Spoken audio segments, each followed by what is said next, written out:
All right, cool. So everything should be visible on your end. Can we just confirm, We Jimmy, that? see and hear loud and clear. Perfect. Cool. All right, everybody. Thanks for joining in. Happy to have you guys here. So I'm going to just talk at a kind of high level about uh, visual agents, and particularly this GUI agents. I think this will be a nice kind of setup for the speakers that follow. Uh, as Jimmy mentioned, I'm Harpreet Sahota. I'm hacker in residence here at Voxel 51. We've got a background in stats, math, coding that goes back at this point. A lot further back than I care to admit. I think been doing this for about 15 or so years. Studied math and stats in grad school. Undergrad studied stats and economics. Worked as an actuary, biostatistician, data scientist, lead data scientist, and I've been doing deep learning now for about 3+ years at this point. Um, and so enough about me. That's just a quick overview for what we're going to cover in today's session. Just an overview of visual agents, talk about GUI agents, then the importance of data. I'll mention a few data sets that I've liked, models that I've experimented, and a few hot takes here and there. So just to kind of level set, like what is a visual agent? So when we talk about a visual agent, what we really mean is a system that could perceive visually, of course. It's able to make decisions based on visual input, and it has some kind of goal orientation in the action that it takes. And so to distinguish this from a large language model agent, um, there's a few core differences. First, we're not limited to just text input, text output. We're able to process visual information, and a visual agent can actually understand the visual environment. So it's able to perceive and interpret what it is seeing and then make decisions based on what it's seeing, plus whatever task or instruction that it was given. This, I think, allows for a lot more natural interaction with AI systems and a lot closer to human-like capabilities. And these visual agents, they can actually engage with both the physical and the digital world. And as you can see here, they take on a number of different kind of applications. But broadly speaking, when I talk about any system that sees, decides, and acts based on some visual inputs, it's a visual agent. And a common thread amongst all these different kind of applications we see here is that these agents are processing visual inputs to understand their environment. They're planning a sequence of actions and then executing those plans through various kind of effectors. One example, of course, is robotics. Here, this is a robot that is powered by the Magma model.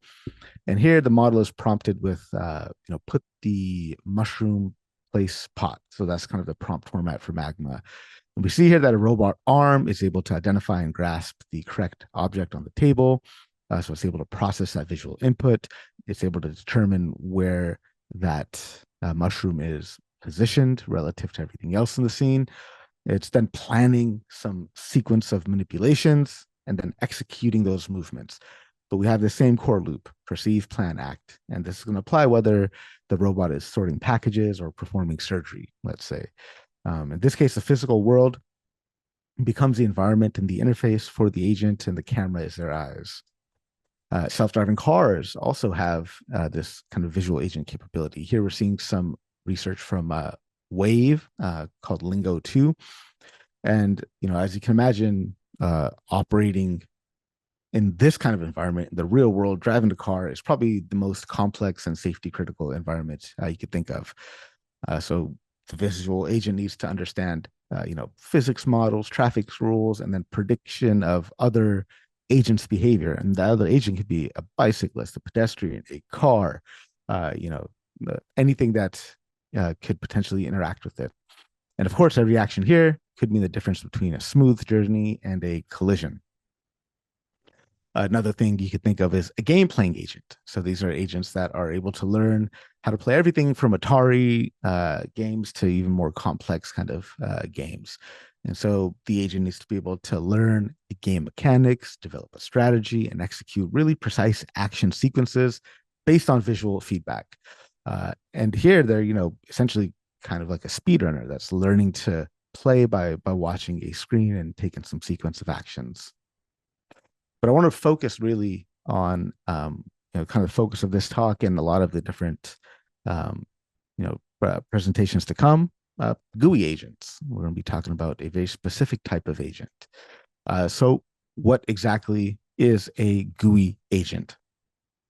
So, you can think of a GUI agent as something that takes as an input a screenshot or a state of the screen, and it's able to process uh, and identify different elements in that UI, buttons, text fields, and other kind of interface components. And the output that this type of agent produces is, screen coordinates for the action or like the next action to be taken. And, a core kind of capability or an advantage of this is that it's, universally kind of compatible. We're able to work across all platforms, web, mobile, desktop, um, different operating systems as well, Mac, Windows, or Linux. And it's using kind of the same visual interface as a human. But the core kind of loop, the operation here is that it's seeing the screen, understanding what's on the screen, understanding what it could do on that screen, understanding the task or the action that it's been asked to perform, and then executing, whether that's clicking or input, or anything that you can imagine doing on a UI at that correct location on the UI. And this mirrors the approach that humans would take, right? And it's kind of solving the same challenge as a human would. It's using visual interfaces like we would, and it's able to navigate these softwares visually. And at a high level, we could think of the an agent of this type to be built on really three core components. There's the environment, which is kind of the specific platform they're operating in, the observation space, which is going to be all the information they could access about the system state. And this is primarily through some GUI screenshots or sometimes even textual descriptions. And then the action space, which is the set of actions they could take. For example, typing with the keyboard, text input, clicking, scrolling, swiping, opening a menu, selecting an item from a menu, so on and so forth. And kind of the operational pipeline that we have here, perceiving the environment, it's getting some task and it's understanding the task. This is, of course, sent to the model for inference, and there's additional complexities here, such as memory maintenance and action execution. But again, it's that core kind of loop where it's the perception, right? It has to be able to handle various UI layouts and adapt to different interfaces. It needs to plan. So there's kind of multi-step reasoning or planning that's required. And then also, of course, break down a task, really complex task, into sequence of actions. As I mentioned, memory is important as well as execution. But really, what I want to focus on in this talk is just a couple of key things: data sets and models. But before we double down and focus on data sets and models, I just want to call out a distinction between a visual agent and like a visual language model. Of course, visual agents are built upon vision language models, but really a general vision language model is designed to kind of understand the visual content on the screen. It's describing what it sees. It's for example, might do image captioning, might do visual question answering, might do some object recognition or localization. But there's some kind of limitations of a vision language model. Really, it's not able to actually take action on what it sees. There's no kind of state maintenance across interactions. They're not really goal oriented. In a sense, they're kind of passive observers of the inputs that they come across. But a visual agent is different. It's trained for interaction, right? It's able to affect their environment. So it's not just an observer. And again, a core kind of distinction here, even though visual agents are built on VLMs, that they're perceiving the environment, making a decision, taking an action, observing the results, and then repeating that, right? So it's different kind of behavior than just a regular vision language model. So they're interacting, they're acting, whereas a VLM is kind of able to understand and describe. So I wonder if, if you just take a look at this data set, this is kind of a, typical data set that we would train a GUI agent on. And, if you're familiar working with VLMs or fine tuning or training VLMs or just kind of up to speed on VLM research, you might notice that there's some characteristics of this data set and this type of data that make it difficult for regular VLM to, kind of perform what it needs to do. Right? We GUIs are typically very, very structured. Right? There's a kind of hierarchical relationship between the different elements on this screenshot. Different groupings of things matters. There's spatial dependencies between things on a GUI. A button's function, for example, is going to depend where it's located relative to other elements. Also, there's the challenge of resolution, right? If you look at on the screen here, the metadata width, metadata height, these are really high resolution images, which is quite different than what a standard VLM would be pre-trained on. And so at this stage, kind of text becomes really hard to read, even if you do modest downscaling. But this is critical for GUI functionalities, being able to read and understand what's on the screen and the text on it and the icons and so on and so forth, right? If you downscale aggressively, for example, typical VLMs might be trained on something like the 224, 224, 448, 48. You downscale a high resolution image like that, then icons, images, diagrams, interactive elements start to kind of lose meaning when they're reduced because the model won't necessarily be able to pick up on those. Of course, technical challenges here. As we work on these really high resolution images, the model has to, of course, detect and process those tiny UI elements. It needs to maintain really fine details when it's handling these large images, and then really balance between preservation and processing kind of efficiency. And this is a struggle for kind of regular VLMs that we might be used to working with. And so, of course, this leads to some kind of reasons, kind of picking back off what we just talked about, as to why a standard VLM might fail as a GUI agent. So unlike a natural image, GUIs are really highly structured environments. They're built for human readability. They have really consistent layouts and color schemes.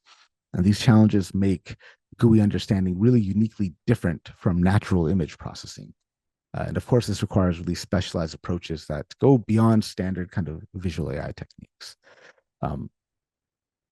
So I see there's some questions in the chat, so I'm going to address those real quick before going down into the next step here. So why vision language more known than visual agents? Visual agents is just a emerging kind of field, emerging area of research, more so than a standard VLM. Of course, we can't have visual agents without having standard VLMs, of course. So I hope that kind of answers the question there. Any exploration into getting state-of-the-art LLM building different types of GUIs? Yeah, that's from generated metadata from generated code. Yeah, of course you could, a standard VLM might be able to take in, for example, the DOM structure of a HTML screen or something like that. But really, like that's a lot of tokens for a language model to ingest. And I like to use the phrase here: a pixel is worth 1,000 tokens, right? So when you're operating in this pixel space, it's far fewer tokens than just taking, for example, the DOM structure, HTML structure of what it is that you're working on. A lot more tokens for the LLM to process, as opposed to just operating in pixel space. Are visual agents just a bridge till visual models catch up? Good question. I don't really have an answer for you on off the top of my head. So yeah, moving on. Last question here, and then we'll move on to the rest of the presentation. So is analyzing photographs part of GUI analysis or standard VLM? So a standard VLM might be pre-trained on really large web scale data, right? And that will actually incorporate natural images, right? So it's able to kind of build some understanding of the world through those natural images. And of course, as we'll see in a little bit here, and in many data sets and many screenshots, many, you think about a website will also incorporate some type of natural data, of course, right? So there's some element of that. And we'll see some examples of various screenshots that also incorporate this kind of natural images. All right. Thank you guys for being patient with that. Now let's jump into data. So of course, data is the foundation for training GUI agents. It's the most important piece when making agentic visual AI work effectively. Data is super important. And to train a really robust visual agent, we need several types of data, right? We need UI grounding data. So we're able to map instructions to various visual elements that are on the screen. We need to be able to link a command to a specific UI component. And this is, this UI grounding is the foundation for really accurate interaction with the GUI interface. Of course, there's OCR, where you need to be able to extract text from GUI elements. This is really critical for reading the content on a GUI, and also helps with text-based interaction as well. Screen understanding, of course, we need to be able to interpret the overall screen layout, and the way content is organized and the different structure of that interface. What elements are clickable, what elements are not clickable, where do I go to perform a particular action? So it needs to have that ability to understand what it is it's seeing on the screen. And of course, there's the action prediction, right? So given a sequence of previous actions and a command right now, what's the next step that you need to take? And so we're trying to get it to mimic a human action sequence and plan the appropriate interactions on the screen. And a huge kind of bottleneck here, of course, is annotation. So GUI training data requires really orders of magnitude more annotation effort than a natural image data set. And trust me, I've been going through the pain of this over the last couple of weeks, and I'll show you something in a little bit here. But it's tedious and it's hard work because there's so much to annotate on a GUI. A single screenshot might have something like 200 interactive elements, and each of those you might want to put a bounding box on, and different element types and functional descriptions, and really tedious work that goes into annotating a GUI data set. And you can't just draw a bounding box and just label it button. You also need to kind of specify a clear instruction. Submit the button for the login form at the exact coordinates. And there's also the issue of collecting interaction traces. So need to record sequences of actions and state transitions. And this really turns a simple labeling task into a really, really complex trajectory annotation. And it is grueling work. Trust me, I've been spending far more time than I ever thought I would over the last couple of weeks, kind of building a data set by myself. And it's really grueling, time-consuming work. But we need this, right? GUI data sets need really densely annotated and structured annotations, because every pixel does matter in this kind of environment. So that being said, what would make for a good data set for a GUI agent? I'd argue that we want diverse platform coverage, web, mobile, desktop, Linux, Mac OS, Windows, so on and so forth. We need different application types, whether that's productivity, e-commerce, social, what have you. Different visual themes and layouts. We need good quality, high resolution images to preserve those tiny elements in text. And of course, the labeling requirements. So, what source platform, the application metadata, the screen state, context for that screen state, for example, search results page, checkout form, and of course, metadata related to resolution and previous actions and things like that. I don't want to spend too much time talking about evaluation, but I would be remiss if I did not at least mention this. So just, if we have a visual agent, then how is it that we would go about evaluating its performance? So especially when we talk about GUI agents, we kind of rely on really well-defined evaluation protocols and really standardized benchmarks. So there's two main levels of evaluation. There's step-level evaluation. That's just focusing on the individual actions that are taken by an agent. And so metrics here could be, whether the agent, performed the correct action and whether it interacted with the intended UI element. And then task level evaluation would assess the agent's kind of overall success rate in completing some given task. And so there's a lot of different benchmarks out there that exist that focus on different operating platforms like web browsers, mobile devices, desktop environments, as well as different types of tasks, including GUI grounding, information retrieval, and even more kind of sequential workflows. And so, some metrics you might hear are success rate, number of steps taken compared to human performance, the accuracy of element identification, and also time and computational resources required to perform that action. So some kind of OG data sets that exist out there, RICO is a very well-cited one, widely cited. This is 72,000 Android UI screenshots from over 9,700 apps. Screenspot, this has 1,200 plus screenshots and has interactions across iOS, Android, macOS, Windows, and web. And it focuses both on text and icon kind of targeting. OmniParser, Mind2Web, so on and so forth. There's so many OG data sets out there. But what I want to do is just spend a little bit of time talking about data sets and benchmarks that I've come across recently that I find interesting and kind of worth mentioning and want to share with you guys. So first up is Ground UI.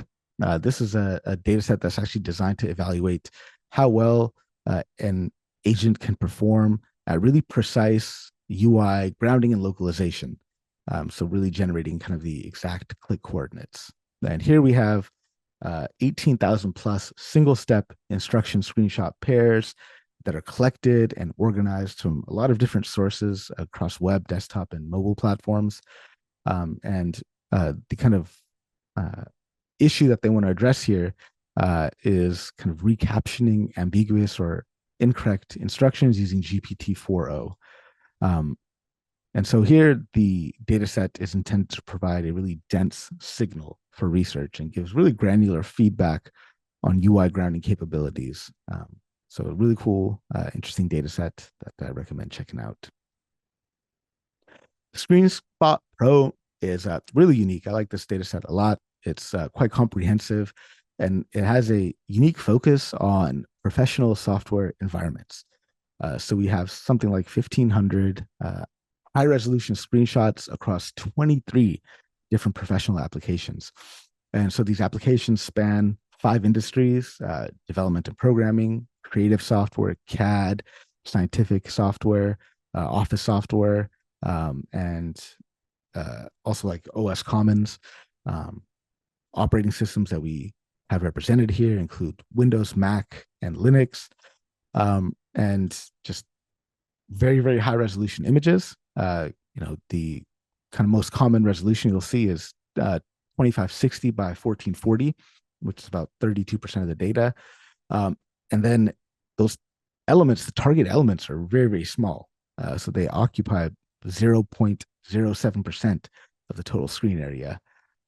So tons of icons as well, and for the interactive elements.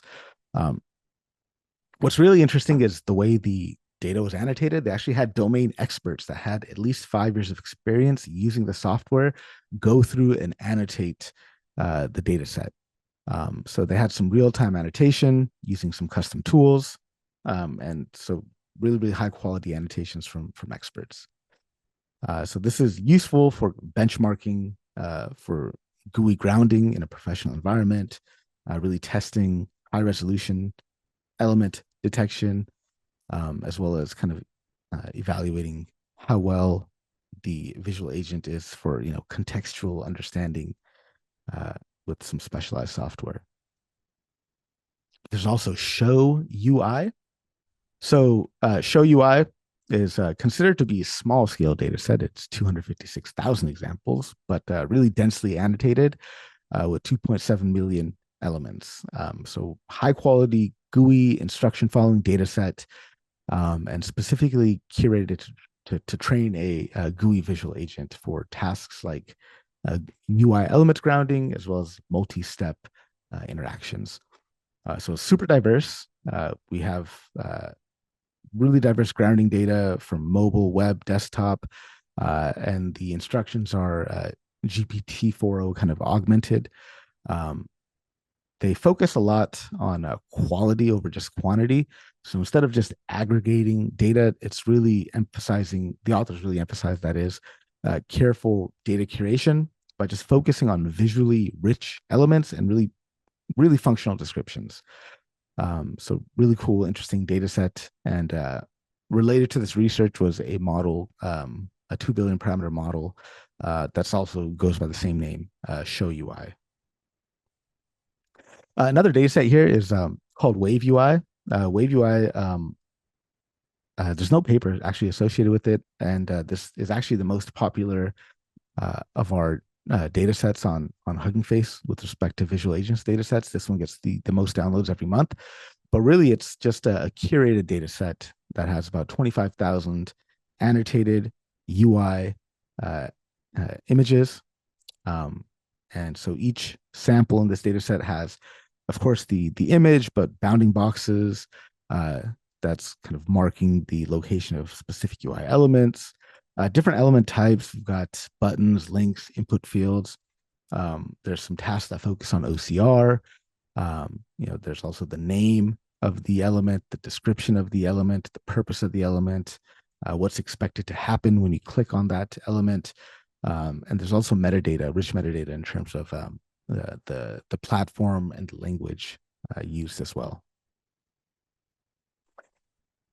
So over the last couple of months or so, I've parsed a lot of data sets into 51 format just to kind of get a sense of what is out there. And I have some issues with you know current GUI data sets. A lot, there's the output format chaos. Like I said, I've probably you know these data sets are massive, and running at a pace of about one data set per day. I've done I think 15 data sets, and every data set I've come across kind of invents its own way to represent the same information. Right? I've seen action targets that are described as HTML selectors. There's Android resource IDs. There's bounding boxes versus points, normalized versus absolute pixels, and there's really kind of a bit of fragmentation or no agreed upon way to kind of say a particular action. For example, you know, how to interact with a particular element. There's no standardized way to say that. Of course, I get that that varies across the different applications, but if we can see a bit more standardization in terms of the action space, I think that'd be quite helpful.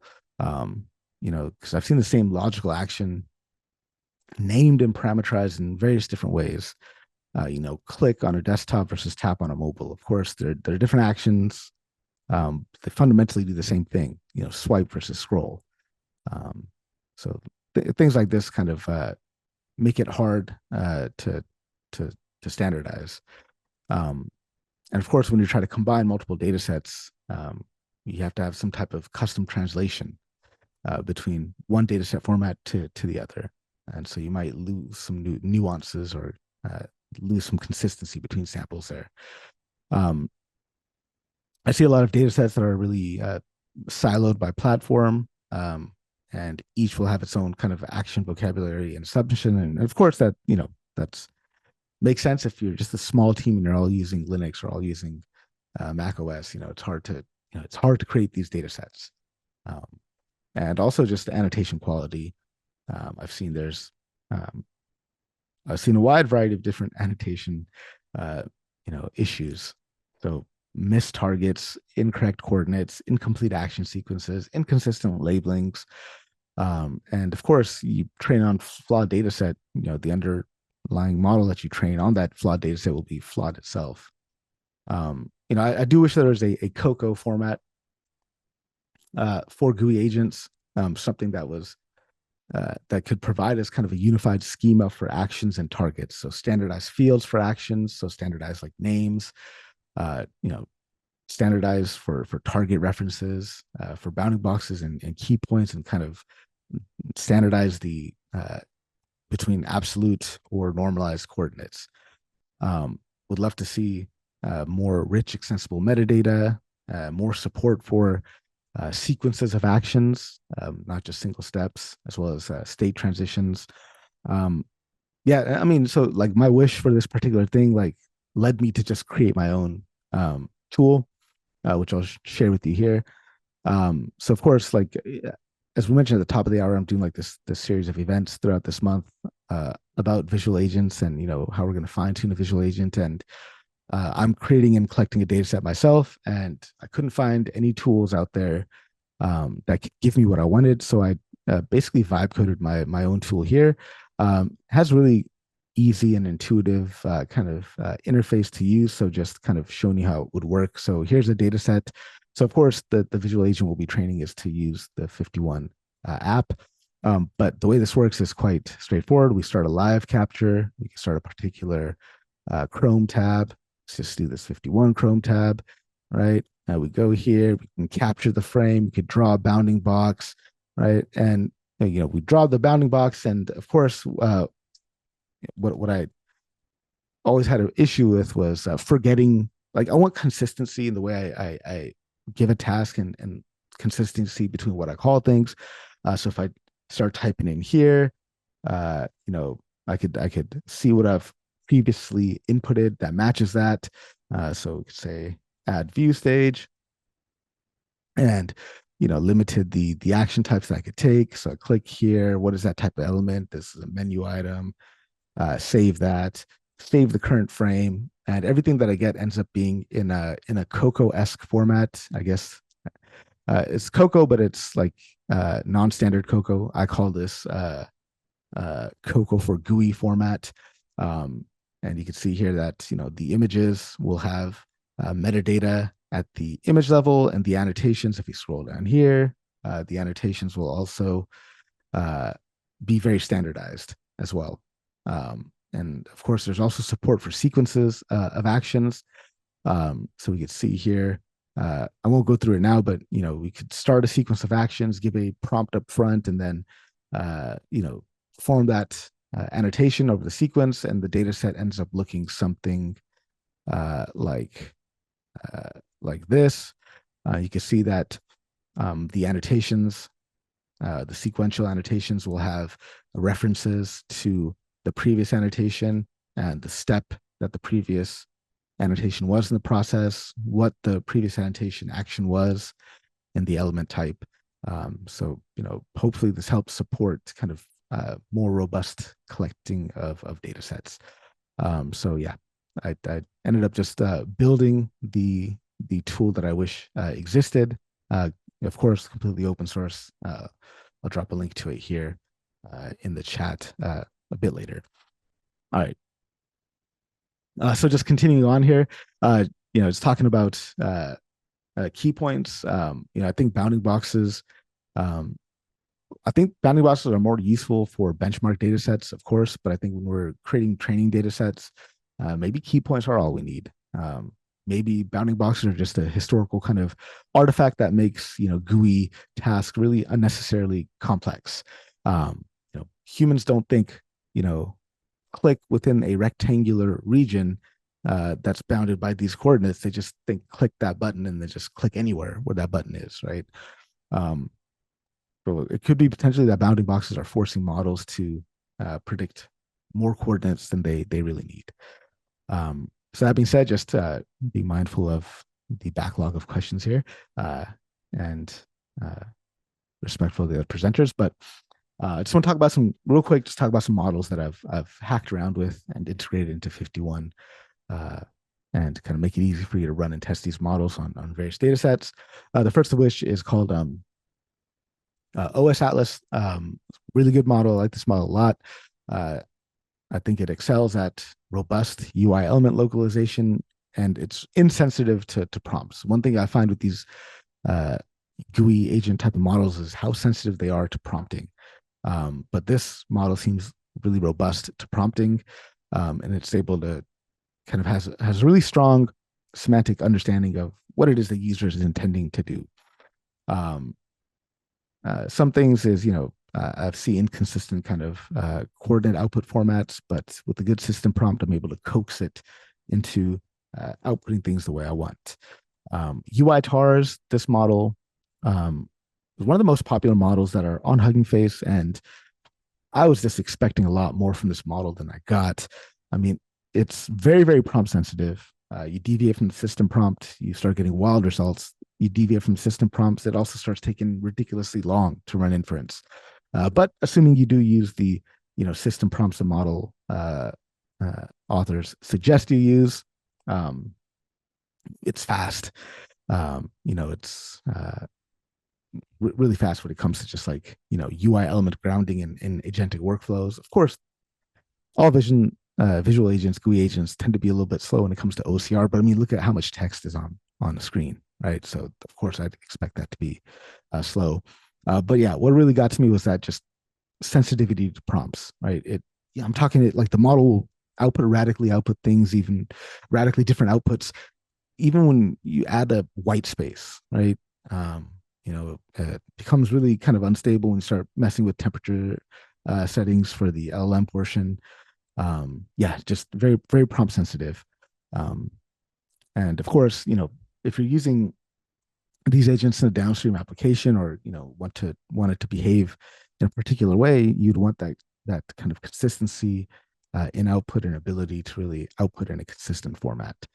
Um, I didn't see much of that with this model, but hey, maybe I'm just using it wrong. Maybe it's user error.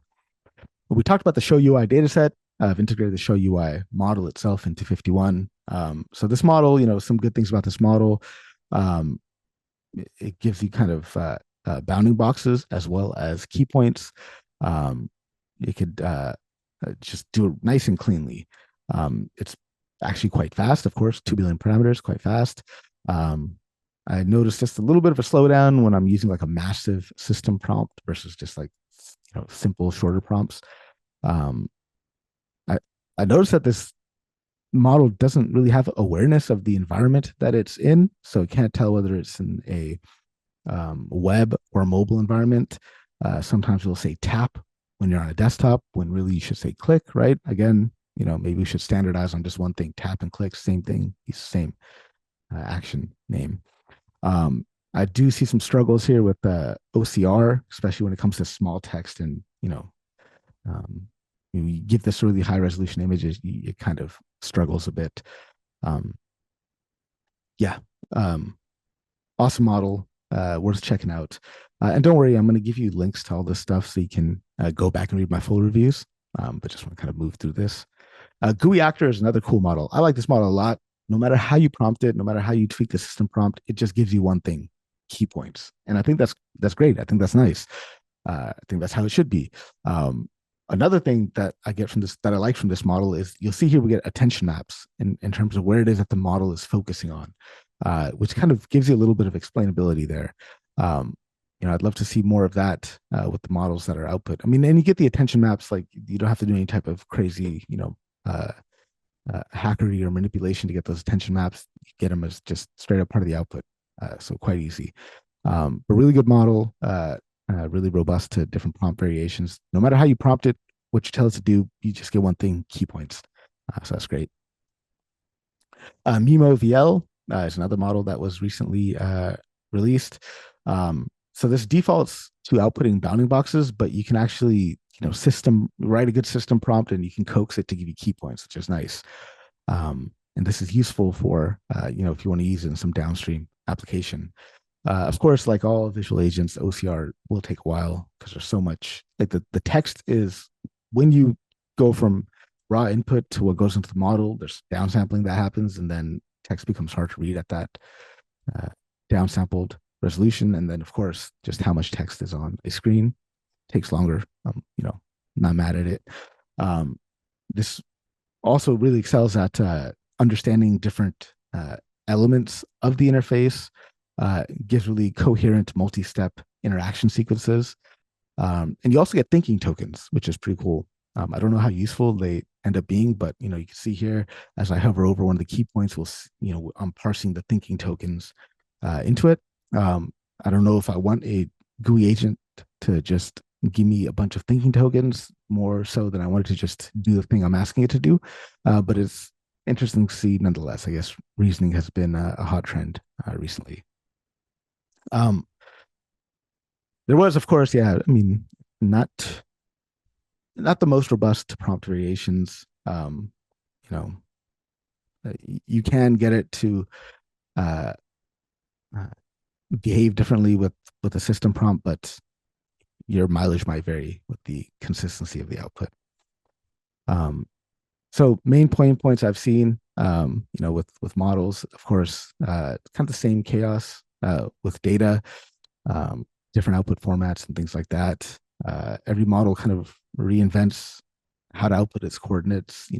I've seen tuples, JSONs, arrays, you name it. Just give me a consistent format like COCO or something, or COCO for GUI if that ever gets adopted. Just something consistent, I think would be nice. Um, I feel like prompt engineering shouldn't be this hard for vision language models. I'm sorry, for visual agents. I mentioned UI tars breaking on white space changes. It just, is frustrating working with these models, and just seeing the wild variation I get with the system prompt. Um, I think built-in explainability should be standard. I like GUI actor, the output of those attention heat maps. I think that's useful. It's cool that MIMO-VL gives you thinking tokens. Don't know how necessary that is. I prefer the attention heat map to the thinking token. Um, and yeah, so just some key pain points there. Some stuff I'd like to see in future work. I think they need to be uh, more consistent outputs. You know, consistent format for those outputs. I think we should coalesce to something like COCO or COCO for GUI. It just makes it easier to handle the outputs of the models. Um, I think prompt engineering shouldn't be this difficult. Can we come to a kind of standardized system prompt across all different models? Right. I think it's possible. I don't see why we can't do something like that. And standardized action space as well. I see more kind of movement towards a unified standardized action space in recent research, but I'd like to see more of that. So just wrapping this up real quick. I think this is an exciting area of research. It's been booming over the last little bit. I think as we'll see in the rest of these talks, there's a lot of awesome stuff happening. We've seen that data quality and diversity super important for building robust generalizable agents.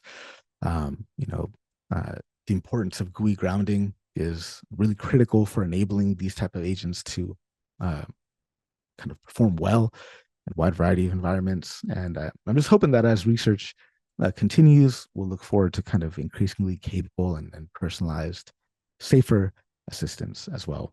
I just want to shout out that we've got a bunch of data sets here parsed into 51 format on the Hugging Face Hub. Worth checking out and seeing what they're all about. Please do follow me on GitHub. You can see everything that I've been up to recently. I'm always integrating various VLMs and GUI agents into the 51 format so that you could just run it across your data set with minimal code. Please do connect with me. Would love to connect. Here's some QR codes for LinkedIn, GitHub, and X. I would be very, very happy to connect and chat.